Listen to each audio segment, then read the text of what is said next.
خمسة علينا وخمسة شوية، اللي عنده بنت كذاب. اللي عنده بنت كذاب.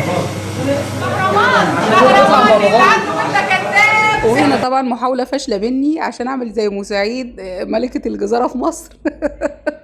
ما عرفتش اقلدها. حبايب قلبي كل سنه وانتم طيبين وبخير. تعالوا بقى شوفوا معايا الفيديو الجميل ده وشاركونا فرحتنا. انا فين هقول لكم، جالي رسائل كتيره قوي. اللهم لك الحمد، اتبسطنا وكانت اجواء عائليه خطيره، والعيد يعني فرحه ويعني اجواء عائليه. اللهم بارك خالي، الله يكرمه ويديله الصحة، خالي عاصم السنان، الله يبارك له في ولاده وفي زوجته. كان ذابح عجل وكان عازمنا في بيت جدي في الزقازيق، فكلنا طبعا رحنا، والصراحة ما فيش أحلى من كده فرحة. ربنا يحفظ كل خلاني وخالاتي. أنا اللهم بارك عندي 11 خال وخالة، الله يرحم اللي مات ويبارك في اللي عايش يا رب، وما يحرمناش منهم أبدا.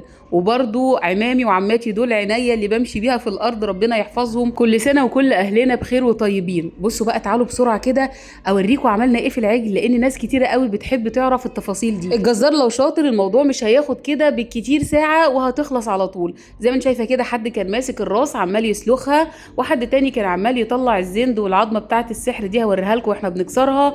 والجزار بقى الكبير ماسك العجل عمال يطلع الفشه والقلب والكبده والممبار زي ما شفتوا كده. والصراحه بالنسبه بقى للكرشه والممبار يعني ودوها لواحده كده نظفتها على طول، جزاها الله خير، عشان احنا ما كناش فاضيين خالص وكنا شغالين في الطبخ زي ما هوريكي. بصوا ادي عظم الكتاف اهو بتاع السحر ده، اهم حاجه عندنا ان احنا كسرناه، وزي ما شايفه كده متعلق على الناحيتين عشان يسهلوا على نفسهم التقطيع. وصراحه الموضوع ما خدش منهم وقت خالص. هنا اللهم بارك زوجي بقى مع خالي عفيفي حبيب قلبي، ربنا يديله الصحه، وهات يا تقطيع. اقول لكم دلوقتي احنا بنقطع بنفسنا اللحمه ليه؟ قلت لهم لا بقى انا عايزه اعمل دور الجزاره. انا احب اقطع على طول وانتوا عارفيني. فجيت بقى كده قلت لهم لا، الريش دي بتاعتي انا لازم اقطعها، دي احلى شغل في الشوي بقى بالهنا والشفا.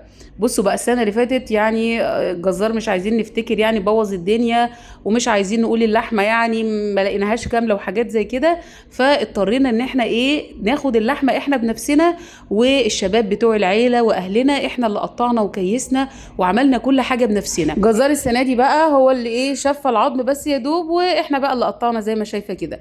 بصوا بقى خالي عاصم الله يديله الصحه يا رب، اللهم بارك، يعني شركه تبارك لتنظيم رحلات الحج والعمره ورحلات سياحيه لتركيا وكده، بس هو مقيم في الكويت.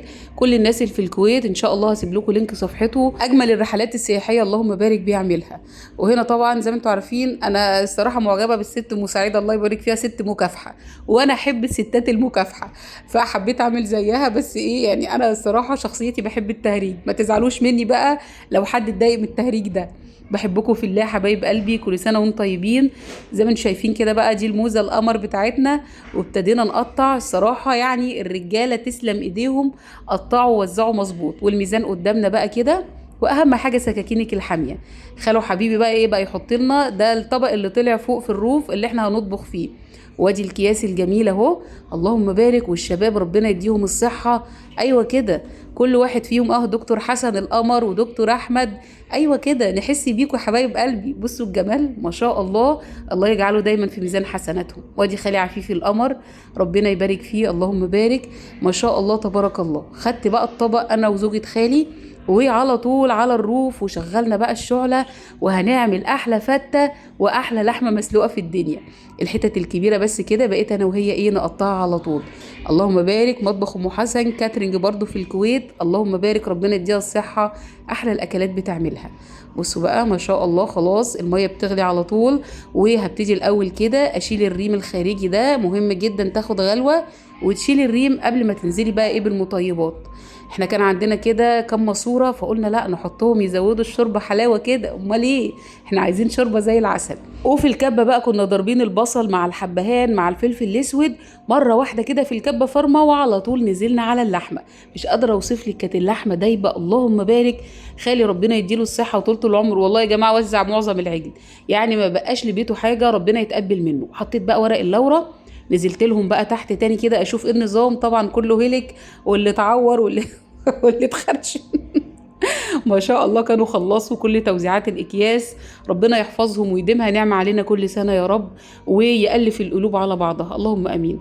بصوا بقى، طلعت تاني على الروف لقيت اللحمة استوت، اللهم بارك. دخلت لوالدتي في المطبخ جوه، لقيتها بقى عملت ايه، الشكامبة او الصلصة البيضة اللي هي بالثوم والخل والشوربة، وحمصت العيش. تسلم ايدك يا ست الكل، ما تحرمش منك ابدا. وهي عملت الصلصة. فين الرز يا ماما؟ قالت لي اهو حبيبة قلبي، ربنا يديها الصحة. حطوا بقى الترابيزات كده، دي بيأجروها كل سنة بالكراسي. ماما بقى فضلت تحط للصغيرين الأكل، قلنا نأكل الصغيرين الأول وبعدين الكبار يخشوا بقى بالتقيل. وأحلى فتة وأحلى لحمة بألف هنا وشفا، ربنا يديمها نعمة في حياتنا. كل سنة وانتم طيبين حبايب قلبي، بحبكم في الله.